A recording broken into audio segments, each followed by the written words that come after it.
Hello students, welcome back to our YouTube channel. I am your chemistry teacher. In our previous lecture we discussed numerical based on equation, molality and mole fraction. We also completed all the concentration term. Okay, we also derived all the equation for the all concentration term. Okay, now in this lecture we are going to discuss about solubility. We are going to discuss about solubility. So first questions we have that what is solubility? What is solubility? Second question is how we define. Third, factors affecting on solubility. Okay, so in this lecture we discuss all this question and we get answer of this question. Okay, now first what is solubility? क्या है solubility? कैसे हम उसको define करेंगे? कौन से factors जो है वो उसके ऊपर क्या करते हैं तो डिपेंड करते हैं, मतलब उस फैक्टर्स को मैं चेंज करूँ तो सॉल्युबिलिटी चेंज हो जाती है. ठीक है ना. Let's take one example. Assume you have one beaker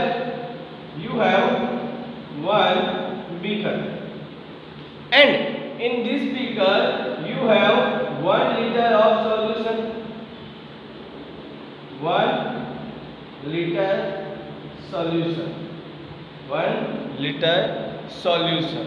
Okay, now what happened? You are going to add NaCl. NaCl has solute. You are going to add NaCl as solute. ठीक है ना. NaCl को आप क्या करोगे, ये 1 litre के solution में ऐड करोगे. ठीक है, मतलब यहाँ पे सॉल्यूशन के तौर पे ले लो कि सॉल्वेंट भी ले सकते हो, मतलब ठीक है. मतलब जो सॉल्यूशन बनेगा वो 1 लीटर का बनेगा. आपने जो सॉल्वेंट लिया है वो 1 लीटर है ना, तो अब क्या करोगे, आपने NaCl ऐड किया, NaCl डिसॉल्व हो जाएगा. वापस NaCl क्या किया, फर्स्ट टाइम आपने 10 ग्राम NaCl ऐड किया, डिसॉल्व हो गया.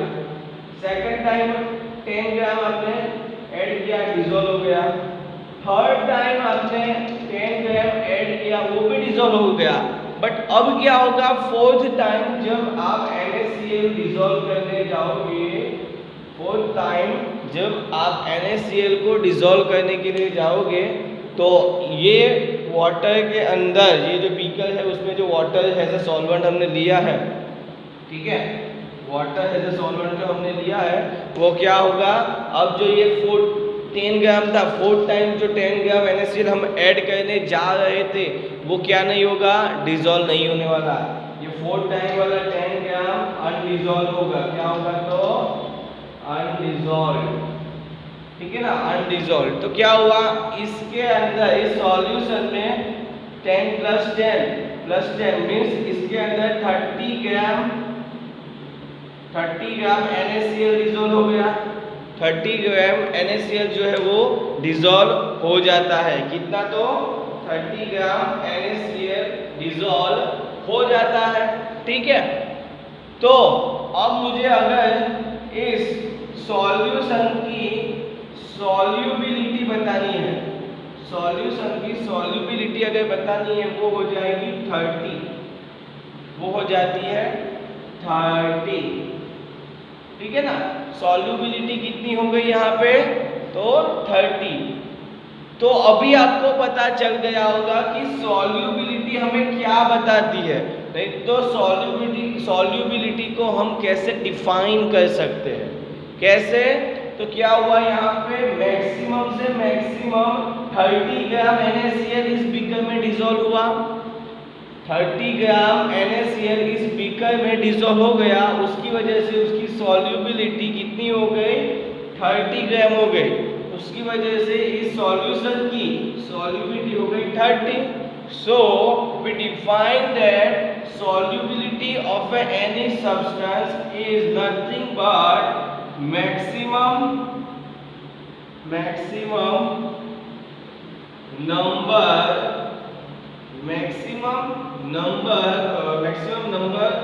of solute dissolved in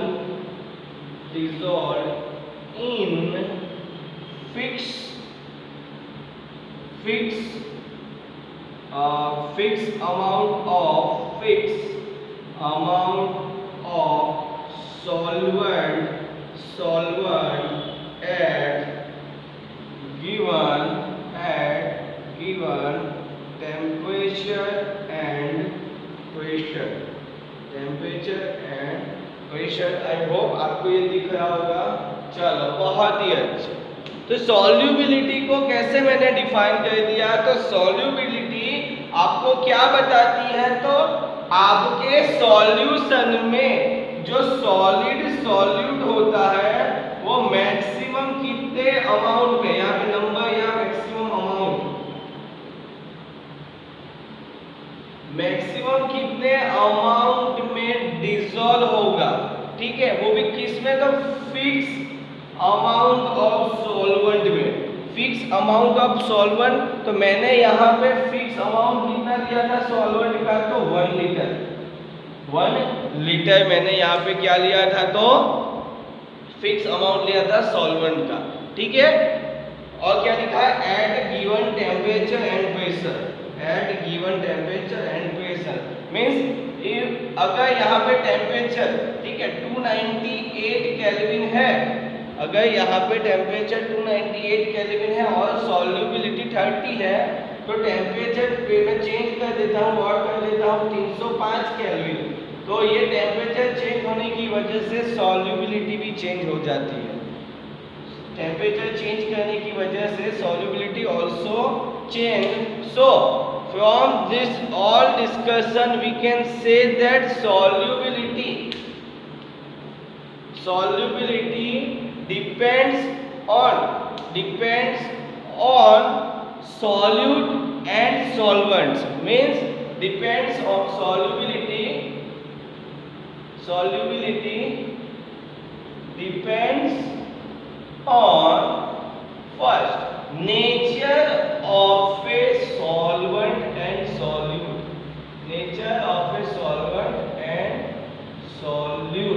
solvent और सॉल्यूट का जो नेचर होता है वो डिसाइड करेगा कि सॉल्यूशन की सॉल्युबिलिटी क्या होगी। नेचर डिसाइड करेगा सॉल्यूशन की सॉल्युबिलिटी क्या होगी। इन शॉर्ट सॉल्यूट और सॉल्वेंट का नेचर ये डिसाइड करेगा कि इस सॉल्यूशन में कितने नंबर ऑफ सॉल्यूट डिसॉल्व होने वाला है, ठीक है।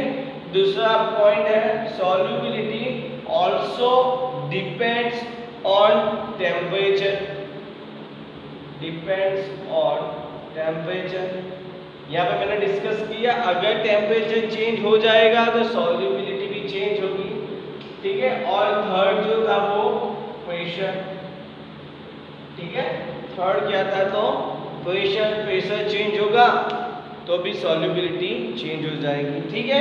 जो ये बात यहाँ पे मैंने डिस्कस की है already is given in this definition of solubility. Maximum amount of solid solute dissolve in fixed amount of solvent, मतलब कि सॉल्वेंट का अगर मैं अमाउंट भी चेंज कर दूं तो सॉल्युबिलिटी चेंज हो जाएगी at a given temperature and pressure, ठीक है। तो अभी क्या हुआ, मैंने सॉल्यूट भी सेम रखा, अमाउंट भी सेम रखा सॉल्वेंट का, पर दो अलग अलग टेम्परेचर पे इस सॉल्यूशन की सॉल्युबिलिटी में देखने के लिए जाऊंगा। मान लो कि इसमें 1 लीटर सॉल्वेंट दी है और 30 ग्राम NaCl दी है, ठीक है। 298 केल्विन पे हमने क्या सॉल्युबिलिटी को क्या देखा, तो 30 देखा, तो 305 केल्विन पे इसकी सॉल्युबिलिटी शायद 30 से इंक्रीज भी हो सकती है और बढ़ भी सकती है, 30 से इंक्रीज भी हो सकती है और इंक्रीज और डिक्रीज दोनों ही हो सकती है। ठीक है, तो अभी आपको सॉल्युबिलिटी का जो बेसिक है वो पता हो चल गया होगा। What is solubility? Solubility is nothing but it is a maximum amount of solid, maximum amount of solid solute dissolved in this solution in this solvent at a fixed amount of solvent at a given temperature and pressure. If we change the pressure, if we change the temperature, solubility also change, and if we change the amount of fixed amount of solvent, then also solubility is changed. Okay, जो factor वाली बात बताई तो वो यहाँ पे है कि सॉल्युबिलिटी किस फैक्टर पे डिपेंड करती है, तो nature of solvent and solute पे, टेम्परेचर एंड प्रेशर पे। ये तीनों नेचर सॉल्यूट का नेचर चेंज कैसा है उसके ऊपर सॉल्युबिलिटी, टेम्परेचर चेंज करूँगा तो सॉल्युबिलिटी चेंज होगी और प्रेशर चेंज करूँगा तो अभी सॉल्युबिलिटी है तो वो चेंज होने वाली है। ठीक है, चलो स्क्रीनशॉट ले लीजिए आप लोग, उसके बाद नेक्स्ट देखते हैं हम लोग। चलो स्क्रीनशॉट ले लिया आपने, ओके। चल एक और छोटा सा पॉइंट डिस्कस करना रहेगा, देख लेते हैं उसको भी, छोटा ही है। यूनिट सॉल्युबिलिटी का यूनिट क्या होता है? तो the solubility of a unit is nothing but gram upon litre, gram upon litre और mole upon litre, mole upon litre. Why? Because we all know that amount of any substance unit for in 11th standard we discuss about unit for SI unit for amount of substance is mole. Amount of substance in SI unit is what means unit of a amount of substance is mole. Okay, and we discussed that here 30 gram of NaCl dissolved in 1 liter, therefore gram upon liter and mole upon liter. This thing is for solid and liquid, solid and liquid। ठीक है ना, तो ये unit है solubility का, वो solid और liquid के लिए हम यूज कर सकते हैं। For gas unit of a solubility is mole fraction, is mole fraction। Okay, अगर हमें गैस की सॉल्युबिलिटी चेक करनी है सॉल्वेंट में तो उसका यूनिट होगा मोल फ्रैक्शन। ठीक है, उसका यूनिट क्या हो जाएगा? तो मोल फ्रैक्शन। ठीक है, चलो अभी आपको दिख रहा होगा, मैं साइड पे हो गया हूँ, आप स्क्रीनशॉट जो है वो ले लीजिए। ठीक है, ओके, सबसे पहले ये डिस्कशन कर लेना, बाद में ये सॉल्युबिलिटी वाला पोर्शन, बाद में ये और बाद में ये। ठीक है, चलो हो गया। चलो तो अभी सॉल्युबिलिटी क्या है? ठीक है, पता चल गया होगा कि maximum number of amount dissolve in fixed amount of solute. ठीक है, इसका अगर आपको प्रैक्टिकल करना है तो प्रैक्टिकल भी आप कर सकते हो, कुछ नहीं करना, एक घर पे ग्लास ले लो। ठीक है, कांच का ग्लास ले लीजिए आप लोग, उसके अंदर नमक डालते जाओ, नमक डिसॉल्व होता जाएगा और डालते जाओ, होता जाएगा डिसॉल्व होगा। एक टाइम ऐसा आएगा कि वो डिसॉल्व करना बंद हो जाएगा, तो जितने नंबर ऑफ अमाउंट आपने NaCl उस सॉल्यूशन में डाला वो उसकी हो जाती है सॉल्युबिलिटी। ठीक है, चल अब बात करते हैं next.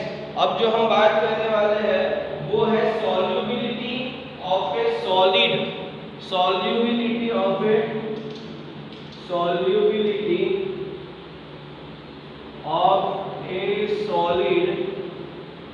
In liquid, solubility of a solid in liquid. ठीक है, सॉलिड की लिक्विड में सॉल्युबिलिटी क्या है वो हम डिस्कशन करने वाले हैं। कौन से फैक्टर्स जो है उसके ऊपर अफेक्ट करते हैं, सॉलिड की सॉल्युबिलिटी पे अफेक्ट करते हैं। ठीक है, वो भी हम डिस्कस करेंगे। ठीक है, ओके। तो अब देखो मान लो, अज्यूम कर लो कि आपके पास एक बीकर है, वही बात है, थोड़ा बहुत चेंज होगा, ठीक है। तो पहले तो ये समझ लो, solid in liquid, solubility of a solid in liquid, ये हमें अंडरस्टैंड करना है, ठीक है। If we want to understand this, first we have to know that what is dissolution, what is dissolution and what is crystallization, crystallization, ठीक है। तो solubility discuss करने से पहले हमें पता होना चाहिए डिसोल्यूशन क्या है और क्रिस्टलाइजेशन क्या है, वही मैं यहाँ पे डिस्कस करने वाला हूँ।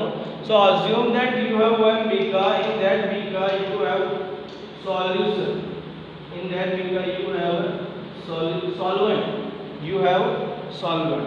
Now you are going to add solid, ठीक है। इसको प्रैक्टिकली मैंने पहले ही बताया, एक ग्लास ले लीजिए, इस ग्लास के अंदर नमक डालिए, नमक चम्मच से ग्लास को हिलाइए, सॉल्यूशन को हिलाओगे तो क्या होगा कि जो नमक आपने डाला है, मतलब कि जो सॉल्यूट इस बीकर के अंदर डाला है, यहाँ पे क्या है तो सॉल्वेंट है, ठीक है, फिक्स अमाउंट में सॉल्वेंट है, वो क्या हो जाएगा, डिसॉल्व होने लगेगा, ठीक है, डिसॉल्व होने लगेगा। तो इस प्रोसेस को क्या कहा जाता है, डिसोल्यूशन। मतलब कि सॉल्यूट को आपने सॉल्वेंट में डाला और बाद में अगर आपने उस सॉल्यूशन को हिलाया और अगर सॉल्यूट जो है वो डिसॉल्व हो जाता है, सॉल्यूट डिसॉल्व होता है, तो क्या हो जाता है कि इस सॉल्यूशन में ये जो सॉल्यूशन आपका बना, ये जो सॉल्यूशन आपका बनेगा उसके अंदर कंसंट्रेशन ऑफ सॉलिड सॉल्यूट जो है वो क्या हो जाती है, इंक्रीज हो जाती है। सॉल्यूट की जो कंसंट्रेशन है वो क्या हो जाती है, इंक्रीज हो जाती है, वो क्या हो जाती है तो इंक्रीज हो जाती है। तो इस प्रोसेस को कहा जाता है डिसोल्यूशन। डिसोल्यूशन का मतलब कि कुछ डिसॉल्व होगा, कुछ डिसॉल्व होने वाला है, ठीक है। So if we want to define the dissolution, just write that when we add solid solute in solvent, when we add solid solute in solvent and if solid solute dissolve in this solvent and increase the concentration of solid solute, then this process is called dissolution. This process is called dissolution. In short कि एक substance को solvent में डालो, अगर वो dissolve हो गया तो वो क्या है, प्रोसेस क्या है तो डिसोल्यूशन। देख लेते हैं, आपको दिख रहा है क्या, चलो बहुत ही अच्छे से दिख रहा है, ठीक है। तो डिसोल्यूशन तो पता चल गया क्या होता है, डिसोल्यूशन। तो एक क्वेश्चन तो हमारा हो गया, चलो ये बहुत ही गंदी बात, ऐसे नहीं करना सर, ऐसे करके यहाँ पे मत करो सर, यहाँ पे करो, ठीक है बच्चों, हो गया। अब नेक्स्ट बात करते हैं कि भाई ये क्या है क्रिस्टलाइजेशन। तो आप सीधा बताओगे सर किसी भी सब्सटेंस का क्रिस्टल हमें लेना है तो हमें क्रिस्टलाइजेशन प्रोसेस का जो है वो यूज़ करना है, ठीक है। ये शायद आपको पता होगा, नहीं पता है तो मैंने बता दिया, ठीक है। तो अभी देखो क्या होगा, ये डिसोल्यूशन प्रोसेस हुई, आफ्टर सम टाइम, डिसोल्यूशन के बाद कुछ टाइम के बाद क्या होगा कि आपके इसी बीकर में, इस बीकर को मैं यहाँ पे वापस दिखा रहा हूँ, आपके इसी बीकर में क्या होता जाएगा कि इसमें तो फिक्स मास है हमारा सॉल्वेंट का, ठीक, वापिस यहाँ पे ये डिसॉल्व हो गया है, सॉलिड सॉल्यूट जो आप ऐड करते हो वो डिसॉल्व होता है, आप और ज्यादा ऐड करते ही जाते हो। जैसे मैंने बताया था, आपके पास बीकर है, बीकर में नमक डाला, डिसॉल्व हुआ, वापस डाला, डिसॉल्व हुआ, वापस डाला, डिसॉल्व हुआ, वापस डाला, डिसॉल्व हुआ। एक टाइम ऐसा आएगा कि वो डिसॉल्व नहीं होगा, एक टाइम ऐसा आएगा कि वो क्या है, डिसॉल्व नहीं होता। जो उस टाइम वो डिजोल्व नहीं होता, ठीक है ना। तो वही बात मैं यहाँ पे डिस्कस कर रहा हूँ कि क्या हुआ कि सॉलिड आपने डाला, डिजोल्व नहीं हुआ, सॉलिड डाला, डिजोल्व हो गया, सॉलिड डाला, इस सॉल्वेंट में डिजोल्व हो गया, वापस डाला, डिजोल्व हो गया, वापस डाला, डिजोल्व हो गया, ठीक है। पर एक टाइम ऐसा आ गया कि अब सॉलिड इसमें डिजोल्व नहीं हो रहा, जो आपने सॉलिड डाला है वो क्या हो जाता है, डिजोल्व नहीं हो जाता, नहीं हो रहा यहाँ पे। मतलब कि आपको कुछ यहाँ पे ऐसे क्या मिलने वाला है, तो कुछ इस तरीके से, देखो यहाँ पे आपको क्या मिलेंगे, ये तो कुछ सॉल्यूट, ये क्या है, तो अनडिजोल्व्ड सॉल्यूट, ठीक है, अनडिजोल्व्ड सॉल्यूट है, ठीक है। तो यहाँ पे हुआ क्या वो देखो, आपको देख के ऐसा लग रहा है कि आपने जो सॉल्यूट को क्या किया, डाला है अंदर सॉल्वेंट में, तो वो डिजोल्व नहीं हुआ है। एक्चुअली होता क्या है कि जो न्यूली एडेड सॉल्यूट्स होते हैं वो डिजोल्व्ड सॉल्यूट के साथ कोलॉइड हो जाते हैं, डिजोल्व्ड सॉल्यूट के साथ कोलॉइड हो जाते हैं, और क्या हो जाता है, हमारा सॉल्यूट सेपरेट आउट हो जाता है इस सॉल्यूशन में। हमारा जो सॉल्यूट होता है वो इस सॉल्यूशन में क्या हो जाता है, तो सेपरेट आउट हो जाता है। इस प्रोसेस को बोला जाता है क्रिस्टलाइजेशन, इस प्रोसेस को बोला जाता है क्रिस्टलाइजेशन, ठीक है, इस प्रोसेस को बोला जाता है क्रिस्टलाइजेशन, और यहाँ पे जो था वो क्या, डिसोल्यूशन, ठीक है। तो अब आपको क्रिस्टलाइजेशन का मतलब समझ आ गया होगा। बीकर लिया, बीकर में नमक डाला, डिसोल्व हुआ, वापस डाला, डिसोल्व हुआ, वापस डाला, डिसोल्व हुआ, वापस डाला, डिसोल्व हुआ, वापस डाला, डिसोल्व हुआ, होता गया डिसोल्व। पर अब वापस डालोगे तो डिसोल्व नहीं होने वाला, अब वापस डालोगे तो डिसोल्व नहीं होने वाला। ये आपके साथ लग रहा है कि डिसोल्व नहीं हो रहा, ठीक है। बाद में बताऊंगा कि एक्चुअली होता क्या है यहाँ पे क्रिस्टलाइजेशन में। होता यही है कि जो आपने न्यूली ऐड किया है सॉल्यूट, वो कोलॉइड करता है जो डिसॉल्व सॉल्यूट होता है उसके साथ, और सॉल्यूशन में सेपरेट आउट हो जाता है, और इस प्रोसेस को बोला जाता है क्रिस्टलाइजेशन। यहाँ पे जो ये प्रोसेस है उसको क्या बोला जाता है, तो क्रिस्टलाइजेशन, ठीक है। तो अभी क्रिस्टलाइजेशन की डेफिनेशन आपको लिखनी है, तो आप क्या लिखोगे कि after dissolution when we are going to add, after dissolution when we are going to add solid solute, what happened now, so newly added solute colloid with the dissolved solute and separated out from this solution, and this process is called crystallization. Here यहाँ पे dissolution process का जो rate होता है, मतलब कि speed होती है, यहाँ पे दोनों की सेम नहीं होती, ठीक है। डिसोल्यूशन और क्रिस्टलाइजेशन की जो प्रोसेस होती है, दोनों की जो स्पीड होती है वो क्या होती है, तो सेम नहीं होती। मतलब कि जितना सॉल्यूट यहाँ पे डिसॉल्व हुआ उतना ही सॉल्यूट आपका अनडिसॉल्व हो जाए क्रिस्टलाइजेशन प्रोसेस में। ये यहाँ पे पॉसिबल नहीं है, ये यहाँ पे अभी पॉसिबल नहीं है। और क्या होगा, कुछ समय बाद क्या हो जाएगा, तो यहाँ पे डिस्कशन करते हैं। कुछ समय बाद इसी बीकर में, ठीक है, वापिस बता देता हूँ ये क्या है, तो सॉल्वेंट है। कुछ समय बाद क्या होगा कि आपने जो सॉल्यूट डाला, मतलब कि जितने नंबर ऑफ, मान लो कि x नंबर ऑफ सॉल्यूट आपने इस सॉल्वेंट में आपने डाल दिया, ठीक है, तो वो क्या हो गया, डिसॉल्व होने लगा, सॉल्यूट वो डिसॉल्व होने लगा, ठीक है।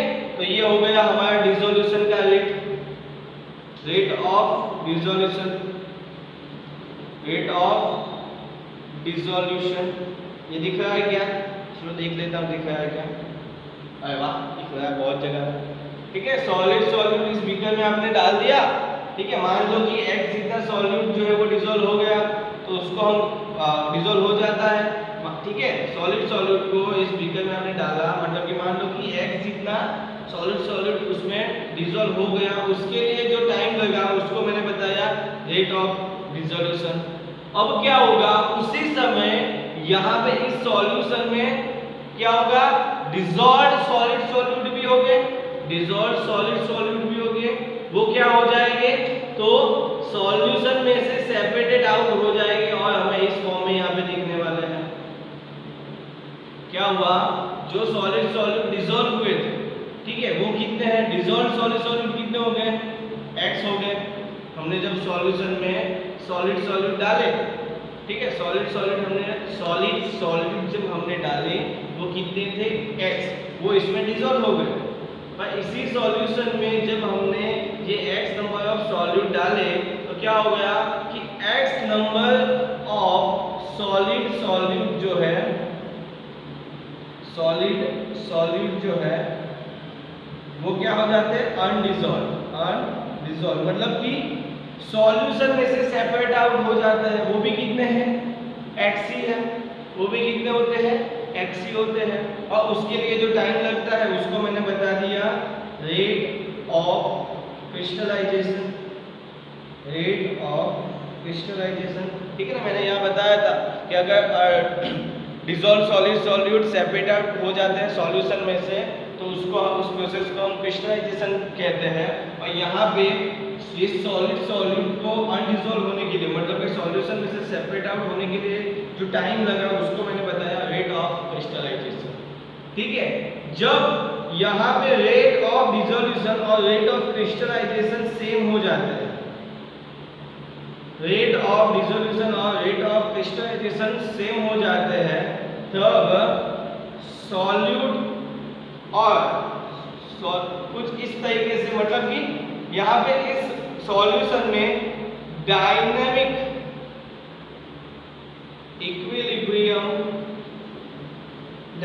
इक्विलिब्रियम एस्टैब्लिश हो जाएगा। क्या बताया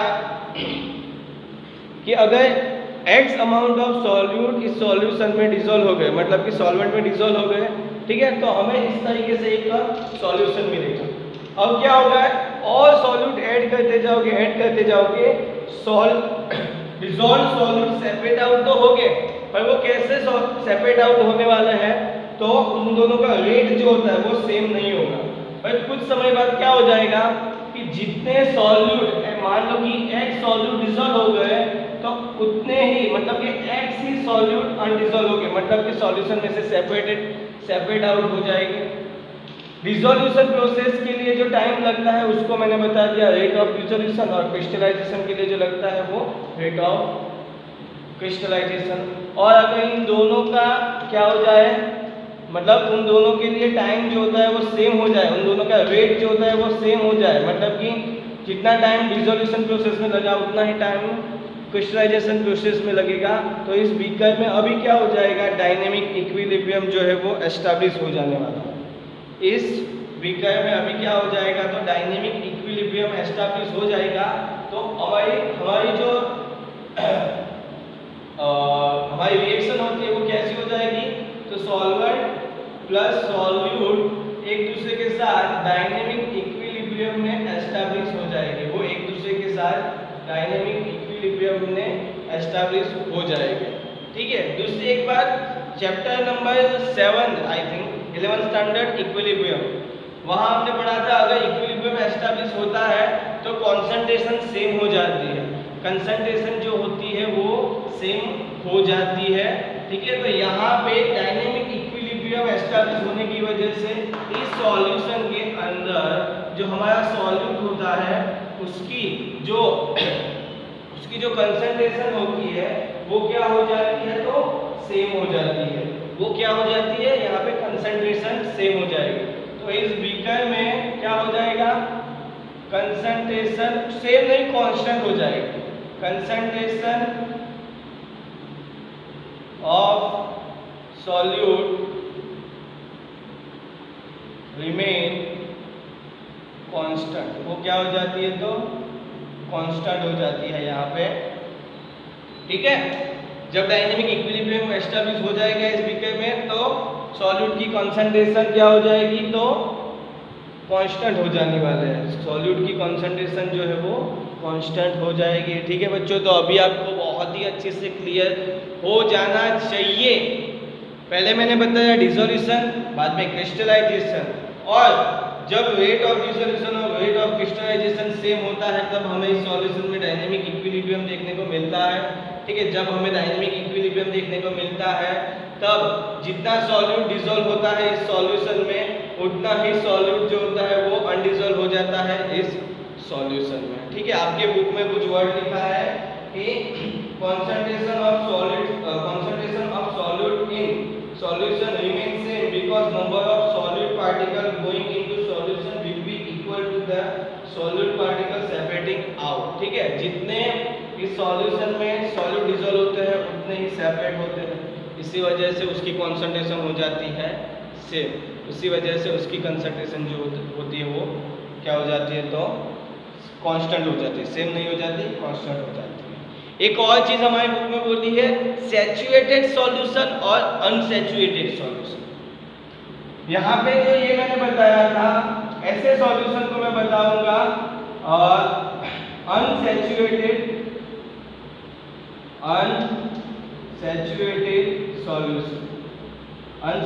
सॉल्यूशन, और यहाँ पे जो ये सॉल्यूशन होगा उसको मैं बताऊंगा सैचुरेटेड सॉल्यूशन। ठीक है, क्यों यहाँ पे मैंने अनसैचुरेटेड सॉल्यूशन बताया, because in this solution solutes are going to dissolve. ऐसा सॉल्यूशन कि जिसमें सॉलिड सॉल्यूट डिसॉल्व होते हैं उस सॉल्यूशन को हम क्या बोलेंगे, अनसैचुरेटेड सॉल्यूशन। और ऐसे सॉल्यूशन जिसमें आप न्यू जो सॉल्यूट ऐड होते हैं वो डिसॉल्व नहीं होते, ठीक है ना। ऐसे सॉल्यूशन को हम सैचुरेटेड सॉल्यूशन जो है वो हम बताने वाले हैं। ठीक है, तो देखो यहाँ पे इसको भी आप प्रैक्टिकली देख सकते हो। कैसे, ग्लास ले लो, नमक डालो डिसॉल्व होगा, नमक डालो डिसॉल्व होगा, नमक डालो डिसॉल्व होगा। ये प्रोसेस आप नहीं देख सकते। ये प्रोसेस बीच में जब रेट ऑफ डिसोल्यूशन और रेट ऑफ क्रिस्टलाइजेशन सेम नहीं होता तब ये जो प्रोसेस है वो आप नहीं देख सकते। सीधे आप यहाँ पे आ जाओगे, आप ग्लास में ऐड करते जाते हो, ग्लास से चम्मच से हिलाते जाओगे, सॉल्यूट ऐड होता जाएगा। जब तक वो डिसॉल्व होता जाएगा तब तक वो सॉल्यूशन अनसैचुरेटेड है। पर जिस टाइम पे वो अनडिसॉल्व होने लगेगा, वो सॉल्यूशन में अनडिसॉल्व होने लगेगा, तो वो जो सॉल्यूशन बन जाता है वो क्या होता है, तो सैचुरेटेड सॉल्यूशन होता है। सैचुरेटेड सॉल्यूशन होता है मतलब कि अनसैचुरेटेड सॉल्यूशन में जो सॉल्यूट होते हैं वो क्या होते हैं, तो डिसॉल्व हो सकते हैं। अनसैचुरेटेड अगर सॉल्यूशन है उसमें आप सॉल्यूट डालते हो तो वो डिसॉल्व हो सकते हैं, और अगर आपके पास सैचुरेटेड सॉल्यूशन है और उसमें आप सॉल्यूट डालते हो वो क्या होते हैं, तो अनडिसॉल्व होते हैं। क्या होते हैं, तो अनडिसॉल्व होते हैं। ठीक है ना, मतलब ये होता क्या है, देखो यहाँ पे मैं ऐसा बता रहा हूँ कि डिसॉल्व नहीं होते, पर एक्चुअली में वो होते हैं। होता क्या है, बीकर डाला डिसॉल्व हुआ, डाला डिसॉल्व हुआ, डाला डिसॉल्व हुआ, और एक समय ऐसा आएगा कि जो आप नए NaCl मतलब कि नए नमक के टुकड़े डालोगे, पार्टिकल्स डालने वाले हो, ठीक है ना, वो क्या होते हैं, डिसॉल्व तो हो जाते हैं, और जो डिसॉल्व हुए सॉल्यूट होते हैं वो क्या होते हैं, सेपरेट आउट हो जाते हैं। मतलब कि नमक डाल, मतलब कि आपने अगर सॉल्ट डाला वो डिसॉल्व नहीं हुआ, सॉरी डिसॉल्व हो गया, और अगर आपका रेट ऑफ डिसोल्यूशन और रेट ऑफ कंसंट्रेशन सेम हो जाता है, मतलब कि डायनेमिक इक्विलिब्रियम एस्टैब्लिश हो गया, तो क्या होगा कि जो सॉल्यूशन में डिसॉल्व्ड सॉल्यूट थे, मतलब कि डिसॉल्व्ड सॉल्ट था, वो सेपरेट आउट हो जाएगा। मतलब कि जो न्यू सॉल्ट डालते हैं वो तो डिसॉल्व होता है, पर जो पुराना होता है सॉल्यूट, पुराना जो सॉल्ट होता है जो ऑलरेडी डिसॉल्व हुआ होता है वो सेपरेटेड आउट हो जाता है। ठीक है, तो मेरे ख्याल से अभी आपको अच्छे से पता चल गया होगा कि सॉलिड इन लिक्विड की सॉल्युबिलिटी हम कैसे डिफाइन कर सकते हैं। उसके लिए हमें डिसोल्यूशन और क्रिस्टलाइजेशन पता होना चाहिए। बाद में ये डायनेमिक इक्विलिब्रियम की कुछ बात की है मैंने। उसके बाद यहाँ पे हमने सैचुरेटेड सॉल्यूशन, अनसैचुरेटेड सॉल्यूशन देखा क्या बताया यहाँ पे डायनेमिक इक्विलिब्रियम अगर सॉल्यूशन में है तो कंसंट्रेशन जो होती है वो सेम हो जाती है। हमारी जो इक्वेशन होता है वो क्या हो जाता है, डायनेमिक इक्विलिब्रियम में एस्टैब्लिश जो है वो हो जाता है। ठीक है, यहाँ तक आपकी बात क्लियर हो गई है किसके बारे में? तो चलो स्क्रीनशॉट पहले तो ले लीजिए आप लोग। ठीक है, स्क्रीनशॉट पहले तो ले लीजिए। ले लिया? मैं पानी पी लेता हूँ।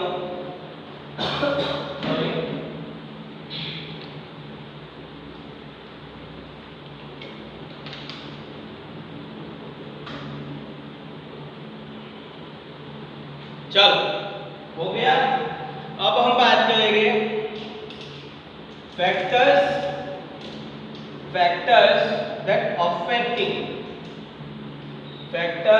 that affecting the solubility of solid in liquid। ठीक है, चलो ये भी रख देता हूं। ठीक है, समझ आ गया होगा मेरी ख्याल से भी आपको। चलो अब बात करेंगे फैक्टर्स affecting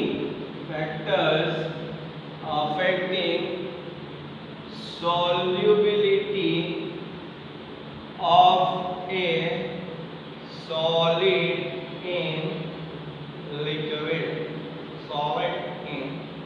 liquid। इसके बारे में अब हम जो है वो बात करने वाले हैं। ठीक है, तो जैसे मैंने बताया था किसी भी सॉल्यूशन की सॉल्युबिलिटी जो है वो तीन चीजों पे डिपेंड करती है। First one is nature of solute and solvent, second one is temperature and the third one is pressure. ठीक है, तो सबसे पहले हम देखेंगे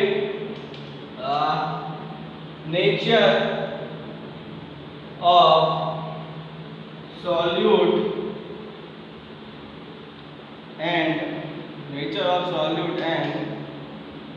सॉल्वेंट के बारे में जो है वो हम डिस्कशन करने वाले हैं। ठीक है, to understand this first we have to understand this like dissolve like. इसका मतलब होता है कि सॉल्यूट जिस चीज को लाइक करता है उसी चीज में, मतलब उसी चीज के सॉल्वेंट में वो डिसॉल्व होगा। मान लो, मतलब कि इतना समझ लो, ये किसके ऊपर डिपेंड करता है? तो लाइक डिसॉल्व लाइक। ठीक है, अगर आपके पास पोलर सॉल्यूट है और अगर आपके पास नॉन पोलर सॉल्यूट, अगर पोलर सॉल्यूट है तो पोलर सॉल्यूट पोलर सॉल्वेंट में ही डिसॉल्व होंगे, पोलर सॉल्वेंट में ही वो क्या होंगे तो डिसॉल्व होने वाले हैं। और अगर आपके पास नॉन पोलर सॉल्यूट है वो, तो वो भी नॉन पोलर सॉल्वेंट में ही डिसॉल्व होते हैं, वो भी नॉन पोलर सॉल्वेंट में ही क्या होते हैं तो डिसॉल्व होते हैं। ठीक है, चलो ये लेक्चर तो बहुत लंबा हो गया, ये लास्ट डिस्कस मैं करूंगा, उसके बाद हम नेक्स्ट नहीं, चलो खत्म ही कर देते हैं, छोड़ो। ठीक है, पोलर सॉल्यूट और पोलर सॉल्वेंट, थोड़ा फटाफट जाता हूँ। लाइक डिसॉल्व लाइक, अगर सॉल्यूट पोलर है तो वो भी सॉल्वेंट भी पोलर ही होगा। अगर नॉन पोलर सॉल्यूट है, if the solute is non-polar, then this solute is also only dissolved in non-polar solvent। Non-polar solute है तो वो नॉन-पोलर सॉल्वेंट में ही डिसॉल्व होगा, पोलर सॉल्यूट है तो पोलर सॉल्वेंट में ही डिसॉल्व होगा। ये प्रोसेस पॉसिबल नहीं हो सकती, मतलब कि नॉन-पोलर सॉल्यूट पोलर सॉल्वेंट में डिसॉल्व नहीं होगा, नॉन-पोलर सॉल्वेंट पोलर सॉल्यूट में भी dissolve, sorry non-polar solute non-polar solvent में भी डिसॉल्व नहीं हो सकते। कौन से है पोलर सॉल्यूट? तो NaCl आपका पोलर सॉल्यूट होता है और जो H2O होता है वाटर, वो आपका पोलर सॉल्वेंट होता है। यहाँ पे CCl4 और CH2 जो है वो आपका क्या है, नॉन पोलर सॉल्वेंट है। और यहाँ पे नेफ्थेलिन, ठीक है, एंथ्रासिन, ये सब आपके क्या है तो नॉन पोलर सॉल्यूट होते हैं, ठीक है। तो ये सिर्फ इसमें डिजोल्व होगा, एंथ्रासिन H2 में डिजोल्व नहीं हो सकता, एनाफ्थेलिन भी H2 में डिजोल्व नहीं हो सकता, NaCl भी CCl और CH2 में डिजोल्व नहीं हो सकता। चलो ठीक है, ये मैंने ऑलरेडी आपको डिस्कस किया था, पर क्या हो गया था, मोबाइल वीडियो रिकॉर्डिंग स्टॉप हो गई थी। वापस एक बार बता देता हूँ कि पहले हमने देखा कि nature of solvent and solute के बारे में हमने देखा। अब हम देख रहे हैं temperature. Solubility of temperature depend करती है, मतलब कि टेम्परेचर इंक्रीज में अगर करूँगा, if I am going to increase the temperature, solubility increase also or decrease also depends on delta H solution. Okay, solubility depend करेगी डेल्टा H की value कितनी होती है, सॉल्यूशन की एंथैल्पी कितनी होगी। अगर वो लेस देन 0 होती है तो वो एक्सोथर्मिक रिएक्शन होती है। और चैप्टर नंबर 7 स्टैंडर्ड 11 वहाँ पे हमने इक्विलिब्रियम चैप्टर में ली चैक्टर प्रिंसिपल डिस्कस किया था। वहाँ पे मैंने बताया था कि अगर एक्सोथर्मिक रिएक्शन है तो इक्विलिब्रियम शिफ्ट होगा कहाँ, लेफ्ट हैंड साइड पे, ठीक है। देखो यहाँ पे मैं दिखाता हूँ, solvent plus solute, equilibrium establish हो गया है यहाँ पे, और ये सॉल्यूट। अगर ये एक्सोथर्मिक रिएक्शन है तो ये प्रोसेस में हीट रिलीज होगी, तो हीट रिलीज होने से हमें पता चल गया कि ये जो प्रोसेस है ये डिसोल्यूशन वाली जो प्रोसेस है हमारी, वो क्या है तो एक्सोथर्मिक है। तो इक्विलिब्रियम कहाँ पे सेट होगा, लेफ्ट हैंड साइड, मतलब कि ये राइट हैंड साइड है, ये लेफ्ट हैंड साइड है, ठीक है। तो यहाँ सॉल्यूशन में से सॉल्यूट सेपरेट आउट हो जाएंगे, मतलब कि रिएक्शन आपकी बैकवर्ड चली जाएगी। सॉल्यूट जो होते हैं वो सॉल्यूशन में से सेपरेट आउट हो जाने की वजह से हमें क्या पता चलता है कि सॉल्युबिलिटी डिक्रीज हो गई। और अगर डेल्टा H की वैल्यू इंक्रीज होती है, मतलब कि ग्रेटर देन 0 होती है, तो एंडोथर्मिक रिएक्शन है। एंडोथर्मिक रिएक्शन का मतलब होता है कि यहाँ पे हमें उसको हीट देनी पड़ेगी टू डिसॉल्व द सॉल्यूट, ठीक है। तो इस टाइप के रिएक्शन में इक्विलिब्रियम जो होता है वो राइट हैंड साइड पे शिफ्ट होता है, मतलब कि फॉरवर्ड डायरेक्शन में शिफ्ट होगा। उसी वजह से क्या होगा तो सॉल्यूट जो होते हैं डिसॉल्व हो जाते हैं और सॉल्युबिलिटी बढ़ जाती है। इसी वजह से आपको पता होगा अगर आपका कोई सॉल्यूट डिसॉल्व नहीं होता वाटर में तो आप उसको हीट करते हो, हीट देने की वजह से इक्विलिब्रियम शिफ्ट होता है राइट हैंड साइड पे और सॉल्युबिलिटी बढ़ जाने की वजह से सॉल्यूट जो होता है वो डिसॉल्व हो जाता है, ठीक है। इसके बाद एक और चीज़ है हमारे प्रेशर के बारे में। प्रेशर कुछ सॉल्यूट और लिक्विड सॉल्यूट और लिक्विड सॉल्यूट में प्रेशर कुछ पार्टिसिपेट नहीं करेगा। अब हम बात करेंगे प्रेशर, बहुत ही छोटा टॉपिक है ये। Pressure not affect on solubility when solute and liquid solute are given, ठीक है। क्या बताया कि अगर सॉल्यूट है और लिक्विड भी सॉल्यूट के तौर पर हमारे पास है, ठीक है। तो यहाँ पे प्रेशर चेंज करने की वजह से सॉल्युबिलिटी में कोई अफेक्ट नहीं होगी। प्रेशर चेंज करने से सॉल्युबिलिटी में कोई इफेक्ट नहीं होगी। क्यों नहीं होगी? क्योंकि जो सॉलिड सॉल्यूट होते हैं, सॉलिड सॉल्यूट और लिक्विड सॉल्यूट जो होते हैं वो इनकम्प्रेसिबल होते हैं, मतलब कि मैं उसको ये जो सॉलिड है इसको मैं प्रेशराइज करके किसी भी तरीके का उसका शेप वेप कुछ चेंज नहीं करता, मतलब कि प्रेशर की वजह से सॉल्यूट में वो क्या होता है इनकम्प्रेसिबल होते हैं, मैं उसको दबा नहीं सकता। उसी तरीके से लिक्विड में होता है। तो ये इनकम्प्रेसिबल होने की वजह से प्रेशर की वजह से कुछ भी चेंजेस नहीं होता, इसीलिए सॉल्युबिलिटी भी चेंज नहीं होती। जबकि गैस में आपको पता है जो पार्टिकल्स होते हैं वो बहुत ही डिस्टेंस पे होते हैं। गैस सॉल्यूट में जो पार्टिकल्स होते हैं वो बहुत ही ज़्यादा क्या होते हैं तो डिस्टेंस पे होते हैं, और डिस्टेंस पे होने की वजह से वो क्या होते हैं हाईली कंप्रेसिबल होते हैं। मतलब कि मैं अगर मैं मान लो कि यहाँ पे इस एटमॉस्फेयर में O2 है तो मैं उसको कंप्रेस कर सकता हूँ, उसको मैं क्या कर सकता हूँ कंप्रेस कर सकता हूँ। इस वजह से मतलब कि प्रेशर की वजह से वो कंप्रेस हो गए तो गैस सॉल्यूट में चेंज हो गया, कुछ चेंज आया, तो इसकी वजह से सॉल्युबिलिटी भी क्या हो जाएगी चेंज हो सकती है, ठीक है। जो अभी हमने सॉलिड इन लिक्विड वाला केस देखा, उसमें प्रेशर की वजह से सॉल्युबिलिटी में कोई इफेक्ट नहीं होगी, पर इसके बाद जब गैस की बात करेंगे तब सॉल्युबिलिटी चेंज होती है, ये मैं बताऊंगा।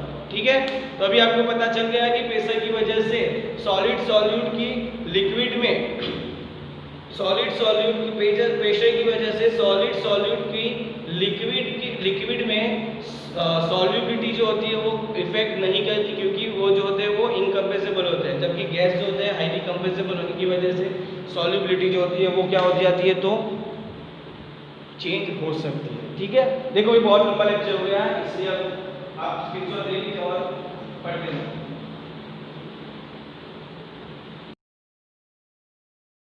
Like and share my videos with your friends, give comments, also subscribe my YouTube channel Aditya Shinde. Thank you for watching.